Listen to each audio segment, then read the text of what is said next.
Hola, buenas tardes para todos. Yo soy el doctor Luis Núñez, soy médico intensivista, miembro de la Comisión de Neurocríticos de la Sociedad Uruguaya de Medicina Intensiva. Es un gusto para mí participar en este curso organizado por el Colegio Médico, la Sociedad Uruguaya de Medicina Intensiva y la Sociedad Uruguaya de Neurología. El tema que voy a tratar hoy es el manejo de la presión arterial en el ACV isquémico agudo, un tema que entendemos de fundamental importancia en la práctica clínica para quienes tenemos que asistir a estos pacientes.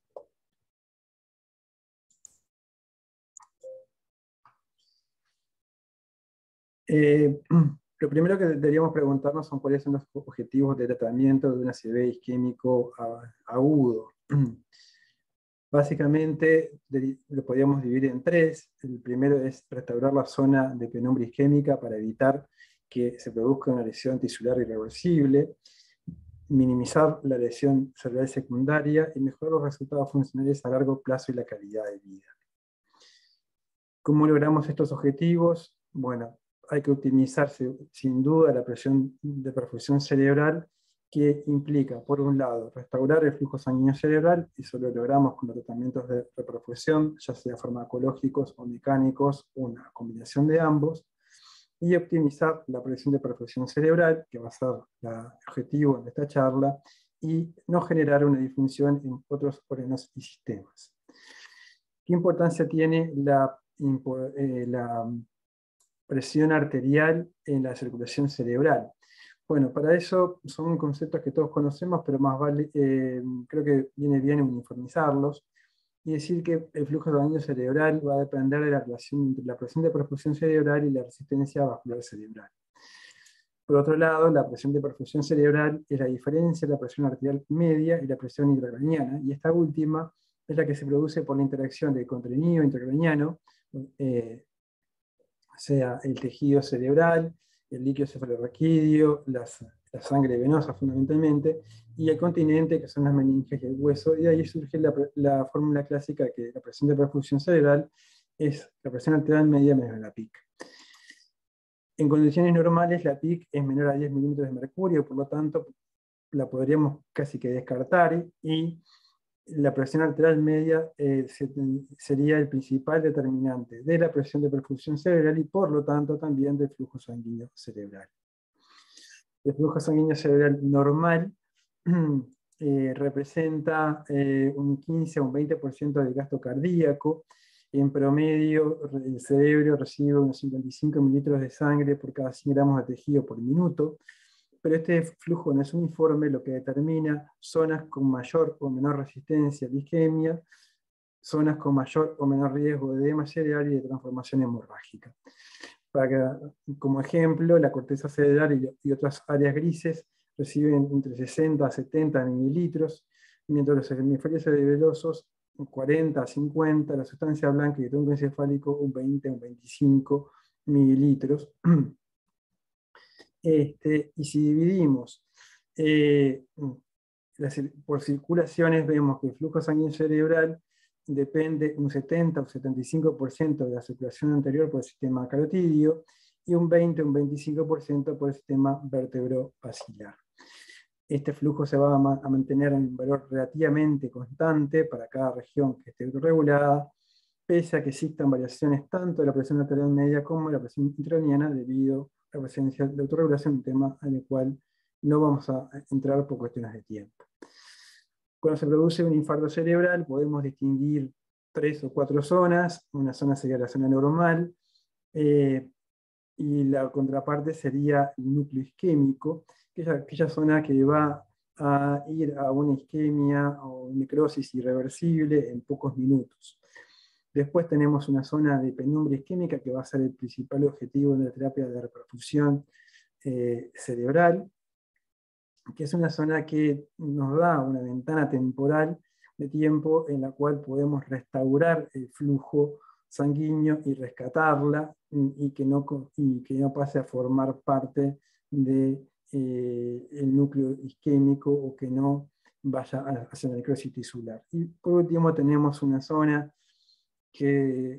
denominada oligoemia benigna, que estaría representada por la circulación colateral. En un evento isquémico podemos distinguir diferentes cambios a lo largo del tiempo y según la zona. Esta es una representación clásica de lo que sucede cuando hay un evento isquémico. Por un lado tenemos una zona no afectada, en la cual es tanto la presión de perfusión cerebral, el volumen sanguíneo, el flujo sanguíneo, la extracción cerebral de oxígeno y el consumo de oxígeno son normales. Posteriormente tenemos una zona autorregulada, en la cual va a empezar a caer la presión de perfusión cerebral, pero el flujo sanguíneo se va a mantener constante, al igual que los otros valores, salvo el volumen sanguíneo cerebral, que va a empezar a aumentar por vasodilatación de esta zona. Recordar que, que en las zonas de isquemia hay cierto compromiso de la autorregulación. Después viene una zona de euemia benigna en el cual el flujo sanguíneo, la presión de perfusión sigue cayendo, el volumen sanguíneo cerebral sigue aumentando por vasodilatación de esta zona, y el flujo sanguíneo cerebral empieza a disminuir y la extracción cerebral de oxígeno empieza a aumentar mientras el consumo se mantiene. Posteriormente tenemos la zona de penumbra isquémica, en la cual la presión de perfusión cerebral cae, el volumen sanguíneo cerebral también va a caer, al igual que el flujo, la extracción cerebral de oxígeno va a ser máxima y el consumo cerebral de oxígeno va a empezar a caer en la medida que pasa el tiempo, lo que va a constituir en definitiva lo que es el núcleo isquémico o la necrosis si no logramos un tratamiento de reperfusión. Si tomamos en cuenta los principales factores que son la presión de perfusión cerebral y el flujo sanguíneo, que como vimos están íntimamente relacionados, vemos que la única diferencia que muestran es que en la zona autorregulada el flujo se mantiene pese a que hay una caída de la presión de perfusión cerebral. Esto obviamente es una cuestión temporal y en la medida que no se restituya el flujo sanguíneo en la zona de penumbra isquémica, lamentablemente esta zona va a ir a la necrosis tisular. La oligoemia benigna y la penumbra isquémica son las zonas que nosotros denominamos presión arterial dependiente, y es ahí donde donde cobra importancia el manejo de la presión arterial en esta patología. La oligoemia benigna, recordar que se puede tomar como una colateralidad. El ACV isquémico, pese a que tiene una definición bastante rígida, tiene diferentes situaciones clínicas que están determinadas por la interacción de estas variables: la edad, la fisiopatología, la existencia de enfermedad previa, el vaso, la región afectada, la extensión de ACV, la posibilidad o no de realizar un tratamiento de reperfusión, la existencia o no de la circulación colateral. Es así que podemos tener desde una obstrucción carotidia, una obstrucción de cerebral media o una obstrucción distal, infartos lacunares. Podemos tener buena o mala circulación colateral. Puede tratarse de un paciente con hipertensión preexistente, lo que nos va a condicionar un poco la autorregulación. Puede tratarse de un ACV extenso, de la circulación anterior, de la circulación posterior. Y por otro lado tenemos una gama de situaciones que van desde aquel paciente que no tiene criterios de tratamiento de reperfusión, hasta aquel paciente que sí tiene criterios de tratamiento de reperfusión y que pasa por diferentes situaciones, aquellos en los cuales la presión arterial es un limitante, o la hipertensión es limitante y tengo que actuar para bajarla, y aquellos en los cuales tengo que manejar la presión dependiendo un poco del resultado del tratamiento de reperfusión. Si este es favorable, ya sea tanto clínica o si también es favorable angiográficamente. Entonces, de la combinación de todo esto podemos decir que no hay dos ACV isquémicos iguales. Sin embargo, esta diversidad no se ve plasmada en las guías de la práctica clínica. Entonces, lo que parecería un tema sencillo no lo es, porque se han usado los mismos conceptos teóricos y argumentos fisiopatológicos a favor y en contra de determinados rangos de presión arterial en el contexto de un ACV isquémico agudo. Para complicar un poco más las cosas, tenemos que decir que el 75% de los pacientes después de una ACV o durante una ACV van a tener hipertensión y el 15% de ellos van a tener valores mayores o iguales a 185 mililitros de mercurio de sistólica o mayores o iguales a 110 de diastólica. Siempre está la teoría de que puede considerarse una respuesta fisiológica adaptativa para mejorar la presión de perfusión cerebral, pero a su vez representa una limitante para el tratamiento de reperfusión, riesgo de edema cerebral, hemorragia por reperfusión, etc. Y a su vez hay un temor a tratar la hipertensión por el riesgo de aumento de la isquémica, aquello sobre todo en pacientes hipertensos, de caer en un rango por debajo del rango autorregulado. Entonces, para el día de hoy existe una considerable incertidumbre sobre el manejo óptimo de la presión arterial durante y posterior al ACV isquémico, pero más allá del amplio abanico de situaciones en los que se da la ACV, el objetivo será siempre la recuperación de la zona de penumbra isquémica. La penumbra isquémica son diferentes áreas dentro de la región isquémica que van a evolucionar en dirección irreversible en el tiempo, y que esta evolución está críticamente vinculada a la gravedad de la disminución del flujo sanguíneo cerebral. ¿Cuál es la presión arterial media óptima en la ACV? Bueno, esa es la gran pregunta, y la gran duda es si esta es mayor a la normal o es la normal, o qué rango en definitiva es. Siempre que la presión arterial media sea un poco más sea elevada, tenemos riesgo de hiperperfusión. Cuando es baja tenemos riesgo de hipoperfusión. Cuando hay hiperperfusión hay riesgo de transformación hemorrágica y edema cerebral, pero cuando hay riesgo de hipoperfusión tenemos más riesgo de isquemia y edema cerebral.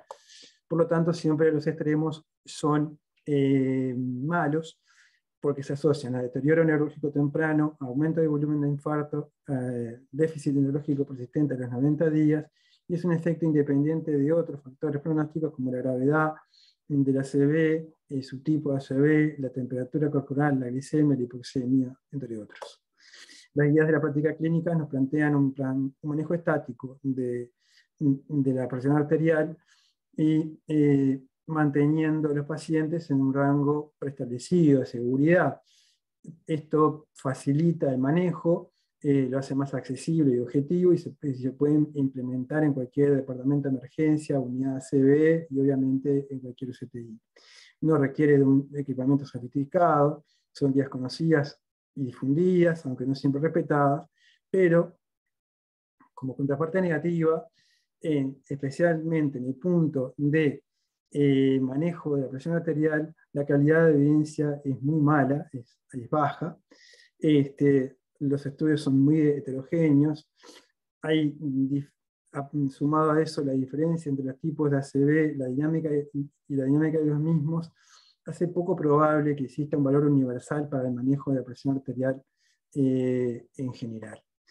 Las principales guías de las cuales surgen la mayoría de los protocolos, inclusive el protocolo nacional de ACV, son las guías americanas y las guías europeas, y vamos a ver un poco el grado de evidencia que tienen en el punto de manejo de la presión arterial. Empecemos por las guías americanas. Estas guías se redactaron en el año 2018 y después tuvieron una corrección en el 2019.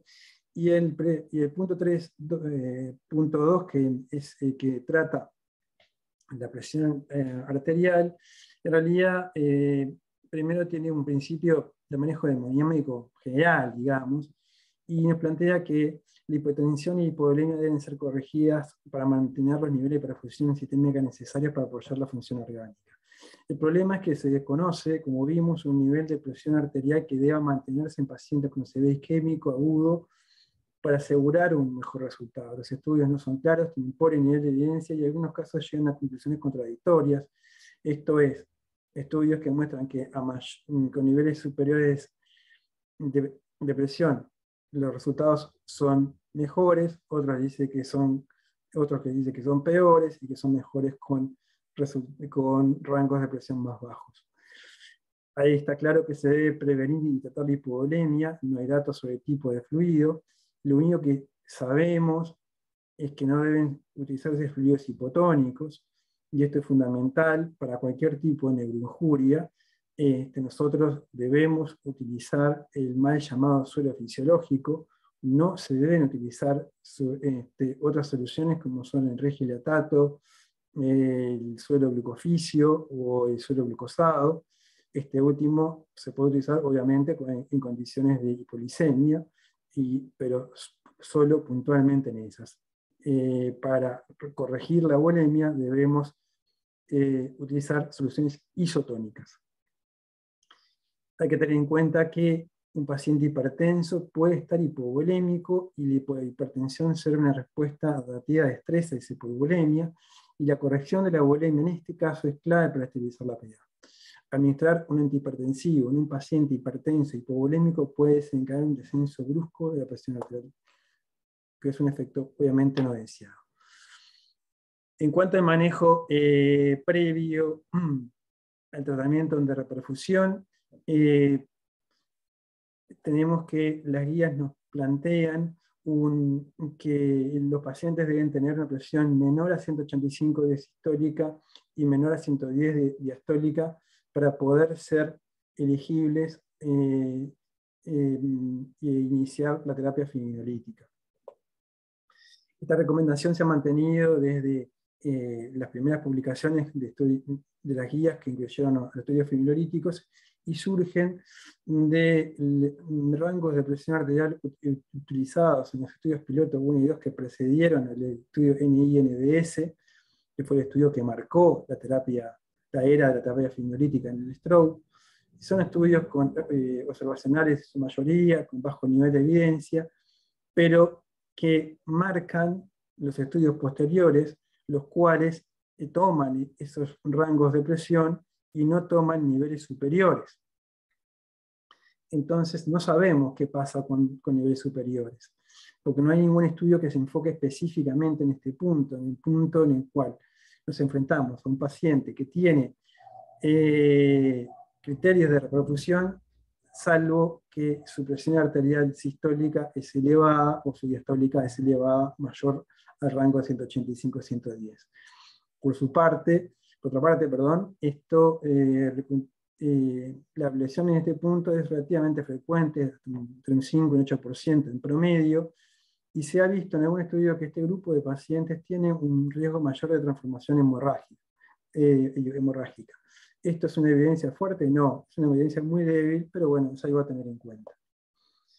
Sí se sabe que el riesgo de hemorragia intracraniana después de la administración de arteplasa es mayor en pacientes con presión arterial más elevada. A mayor presión arterial sistólica, mayor es el riesgo, y también es mayor con mayor variabilidad de la misma. Estas son una de las conclusiones del estudio en Chanter que se cerró hace pocos meses.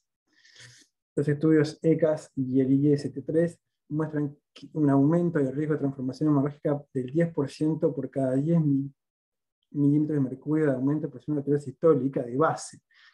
Pero no sabemos cuál es el nivel a partir del cual este riesgo aumenta, y un aumento del 10% puede ser una variación muy poco significativa en el control clínico que hacemos habitualmente. Por lo tanto, ante la ausencia de una evidencia clara, es razonable mantener los objetivos de presión arterial utilizados en los estudios clínicos con anteplasa intravenosa. Mismo criterio se utiliza cuando el fármaco es atenecteplasa. Esto no forma parte de las guías, sino que es un estudio previo a las guías del 2018, en el cual se hizo una revisión de los criterios de exclusión relativos, y uno de los puntos que se buscó fue la hipertensión incontrolada, la hipertensión severa, o que requiere un tratamiento agresivo. No nos dice más de lo que ya sabemos. Nos plantea que la alteplasa intravenosa se recomienda en pacientes cuya presión pueda reducirse de manera segura a menos de 185-110 de sistólica y diastólica con fármacos antihipertensivos, y que el médico evalúa la estabilidad de la presión antes de comenzar con la alteplasa intravenosa. Esto es un planteo totalmente subjetivo, porque en realidad no sabemos cuál es la reducción segura de la presión arterial. no hay un rango claro, son todos, inferencias de estudios de muy bajo nivel de evidencia. Y como les dije, todos muy marcados por los rangos de los estudios NI y NDS. Por otro lado, en el punto 2 dice que si se administran medicamentos antihipertensivos, el médico debe asegurarse que la presión se estabilice en el nivel más bajo antes de comenzar el tratamiento con antiplasa intravenosa y se mantenga por debajo de 180 y 105 de sistólica y diastólica respectivamente, al menos las 24 horas después del tratamiento con estos fármacos. ¿Qué pasa con los pacientes que se someten a trombectomía mecánica? Bueno, aquellos pacientes en los que se planifique una trombectomía mecánica y que no hayan recibido tratamiento fibrinolítico intravenoso, también es razonable mantener una presión arterial menor a 185-110 antes del procedimiento. ¿Por qué esto es así? Bueno, porque la mayoría de los estudios que demostraron el beneficio del tratamiento endovascular utilizaron los mismos límites de presión arterial como criterio de elegibilidad o exclusión del estudio NI-NDS. Parte fue una condicionante, es que muchos pacientes enrolados habían recibido RTPA. Parte también es que la gran mayoría de nuestros pacientes tenían presiones por debajo de esos rangos, o sea, estaban dentro del rango de seguridad. Entonces, de todas formas, la AJA recomienda de que en estos pacientes se utilice el mismo rango de seguridad y se tenga como criterio de exclusión la no posibilidad de obtener este rango antes de iniciar el procedimiento. Una mención al papel de la hipertensión inducida en la acidez químico agudo, pues esto lo pueden ver en las guías y les puede generar un poco de ruido, porque venimos hablando en el sentido de bajar la presión, de cómo hacer para bajar la presión arterial, y esto plantea lo contrario. Pero en definitiva, la utilidad de la hipertensión arterial inducida por fármacos en pacientes con ACV no está bien establecida. Existiría un pequeño grupo de pacientes con ACV que en el periodo hiperagudo puede beneficiarse de una elevación farmacológica modesta, de un 10 o un 20% de la PA. No hay criterios claros de elegibilidad de estos pacientes. Existe más evidencia en aquellos con obstrucción de gran vaso que no son candidatos a tratamientos de reperfusión, y en estos casos se podría hacer un periodo breve de prueba de 30 a 60 minutos con infusión de vasopresores. Los que se utilizan más habitualmente son la fenilefrina, la noradrenalina, pero esto se debe reservar a centros con experiencia en la utilización de estos fármacos, no es para manejo habitual en la práctica clínica. Sí hay que tener en cuenta que los pacientes con una trombectomía mecánica se recomienda que tengan niveles entre 140 y 180 milímetros de mercurio de presión arterial sistólica, ya sea este nivel logrado con volumen, fluidos o vasopresores, y que la diastólica sea menor a 105. Esto es porque la prehipotensión es frecuente durante la trombectomía mecánica, y este fenómeno se puede explicar por la sedación en la anestesia general. Las guías europeas no plantean cosas muy diferentes a las que hemos visto, básicamente lo mismo. Nos dicen que los pacientes en los cuales no podemos lograr un rango de seguridad de menor a 185 de sistólica o menor a 110 de diastólica, no es conveniente realizar o no sugieren realizar la trombectomía, la trombolisis intravenosa.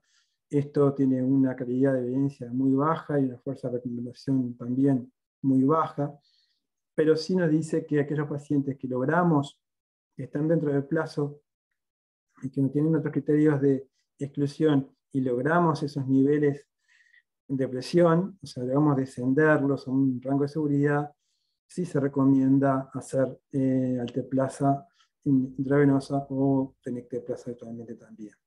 La calidad en este caso de evidencia sigue siendo baja, pero la recomendación es mucho más fuerte. El objetivo post-trombectomía mecánica va a ser igual al de la trombolisis intravenosa, o sea, mantener una presión menor o igual menor de 180 a 105 milímetros de mercurio durante el procedimiento y 24 horas después de la trombectomía mecánica. Las guías europeas, a diferencia de las guías americanas, no recomiendan ningún antihipertensivo específico para disminuir la presión arterial, y lo que sí recomiendan es que es evitar las caídas bruscas de la presión arterial, sobre todo durante el procedimiento. ¿Qué pasa con aquellos pacientes en los cuales no tienen criterios de reperfusión? Bueno, en estos casos debemos ser tolerantes con la hipertensión arterial y solo tratarlos cuando la presión arterial sistólica o diastólica supere los 220-110 milímetros de mercurio. O en algunos casos, cuando es menor a esa cifra, pero el paciente tiene alguna condición comorbidad específica que requiera un manejo de una presión arterial menor. Después lo vamos a ver con mayor detalle. ¿Cuál es el tema de esto? Bueno, es lo que vimos anteriormente. La mayoría de los estudios han excluido a los pacientes con presiones extremadamente elevadas. Entonces, el nivel de evidencia en estos casos es bastante bajo también. Después de todo estas idas y vueltas con el manejo de la presión que podemos sacar en limpio, bueno, lo primero, vamos a empezar por el grupo lamentablemente hoy más numeroso, que son los pacientes con ACV isquémico agudo que no son elegibles para el tratamiento de reperfusión. En este grupo no se recomienda el descenso de presión arterial a menos que ésta sea mayor de 220 de sistólica o mayor de 110 de diastólica, o el paciente presente una situación clínica que amerite un descenso de la misma. Ejemplo, que esté cursando un síndrome agudo concomitante, que tenga un edema agudo de pulmón o insuficiencia cardíaca congestiva u otra condición que requiera menores presiones. En el caso de requerir tratamiento, no hay un fármaco que haya demostrado ser superior a otro, y el objetivo es la reducción de un 15 o un 20% de la presión arterial sistólica en 24 horas. Obviamente supeditado a la patología de base. Si la patología de base requiere presiones menores, debemos ir a presiones menores. ¿Qué pasa con los pacientes con un ACV isquémico que son elegibles para tratamiento de reperfusión? Y bueno, pese al pobre nivel de evidencia, se sigue considerando un nivel de seguridad menor a 185 y menor a 110 para habilitar algunos de estos tratamientos de reperfusión, ya sea farmacológico, mecánico o ambos. Si no se logra estos niveles, no se recomienda aplicar ninguno de los mismos. No está claro el tiempo en el cual se deba esperar para descender la presión arterial, y tampoco el concepto de agresividad del mismo. Ambos son subjetivos y están más ligados a la experiencia del médico o del servicio en el tratamiento de estos pacientes. Hay que tener en cuenta que los pacientes que van a recibir tratamiento con trombectomía mecánica se debe tener especial cuidado en el manejo de la presión arterial, con objetivos que estén dentro de las pautas, pero inicialmente menos ambiciosos. Dado que este grupo en particular sufre un descenso de la arterial en el momento de la realización del procedimiento, como ya vimos, debido a la interacción sedación-anestesia sumada muchas veces a un contexto hipovolémico. ¿Qué podemos recomendar hoy para los pacientes que van a recibir un paciente que reciben RTPA, sea alteplasa o tenecteplasa? Mantener una presión menor a 180 a 105 durante y 24 horas después del tratamiento. No hay recomendaciones particulares en los casos en los que el paciente presente o no presente criterios de reperfusión. Sin embargo, de las conclusiones que podemos sacar de las últimas revisiones del estudio en Chastel, se puede inferir que es seguro una reducción de la PA de por lo menos a niveles entre 140 a 150, y ese debería ser, en definitiva, nuestro objetivo. En los pacientes con ACV isquémico que reciben tratamiento con trombectomía mecánica, se pueden dar dos situaciones. En ambas siempre tener en cuenta lo mismo que para la trombosis intravenosa. La presión siempre debe ser menor a 180 de sistólica, menor a 105 de diastólica, pero tenemos que ver grado de reperfusión angiográfica que se ha logrado. Si el grado de reperfusión angiográfica fue bueno, este es el TISI, pareció el TIMI en la coreografía. Si se logra un TISI 2B o 3, que es una buena reperfusión, se plantea mantener valores en torno a 140 a 150 milímetros de mercurio, evitar valores superiores. En cambio, si la reperfusión no fue favorable y el TISI fue de 1 o 2A, se plantea un manejo más tolerante de la presión y mantener siempre por debajo de 180, pero cercanas a cifras, entonces entre 150 y 180. En cualquier de las situaciones anteriores, siempre se debe intentar mantener un nivel estable de la presión arterial y evitar una variabilidad significativa, principalmente los pacientes que recibieron tratamiento de reperfusión, dado que la variabilidad se correlaciona con mayores tasas de complicaciones hemorrágicas y un peor resultado funcional a los 6 meses. Por último, hay que dividir las aguas siempre. Entonces, una cosa es un paciente con un ACV isquémico no elegible para tratamiento de reperfusión y otra es un paciente elegible para tratamiento de reperfusión. Primero, en ambos casos hay que pensar si paciente, antes de pensar en administrar un antihipertensivo, hay que detenerse un momento y pensar si este paciente no tiene algún factor que puede estar aumentando la presión arterial, sacando el factor de protectivo para mantener la presión de perfusión que siempre está planteada. Pero el paciente puede perfectamente tener dolor, puede tener náuseas, puede estar ansioso, y a veces hay que intentar tranquilizarlo cuando eso es posible. Si uno identifica alguna de estas causas y se las puede tratar, hay que hacerlo. Pero bueno, ¿cuándo hay que tratar la presión arterial o la hipertensión arterial? Bueno, en el caso de los pacientes que no son elegibles para tratamiento de reperfusión, cuando esta es mayor de 220-110. O cuando es menor, pero existe, el paciente tiene comorbilidades y hay en el momento isquemia miocárdica, el paciente está con un síndrome coronario agudo, tiene insuficiencia cardíaca, edema pulmonar o tiene encefalopatía hipertensiva. O en el paciente que es elegible para el tratamiento de reperfusión, pero tiene un nivel de presión arterial que en el momento nos impide hacer RTPA o trombotomía mecánica, o sea, tiene más de 185-110, ese paciente lo tenemos que tratar.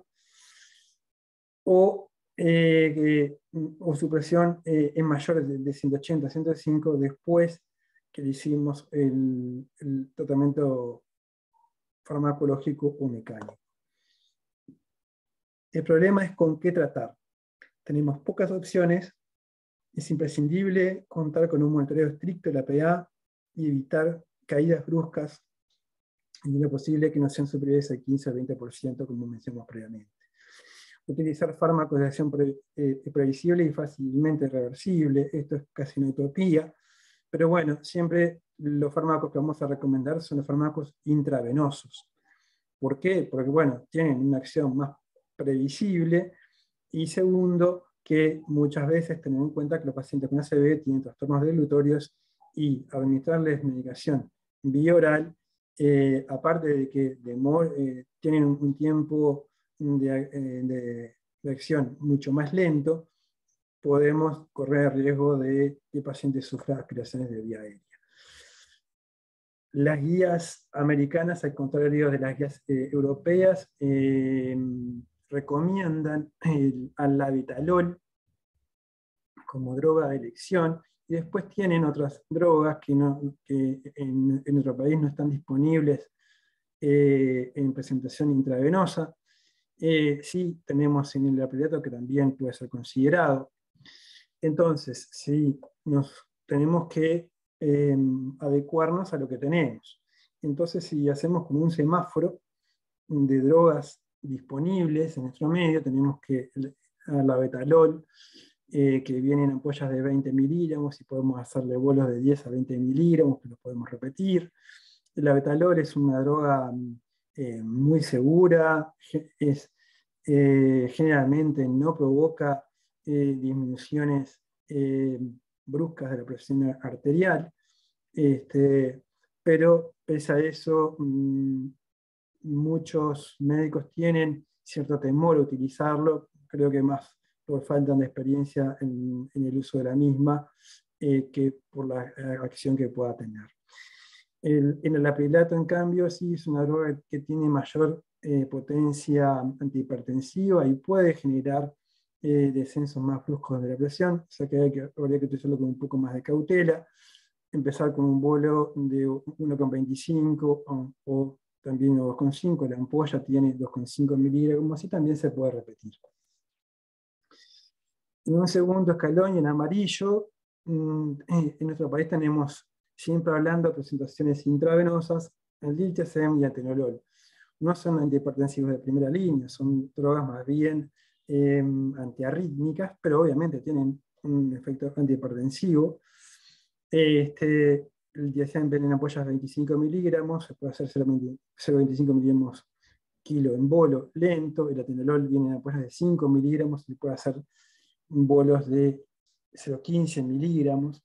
Obviamente siempre hay que tener en cuenta que en cada medicación que se utilice, independientemente del objetivo de la misma, las contraindicaciones que puede tener el paciente que estamos tratando.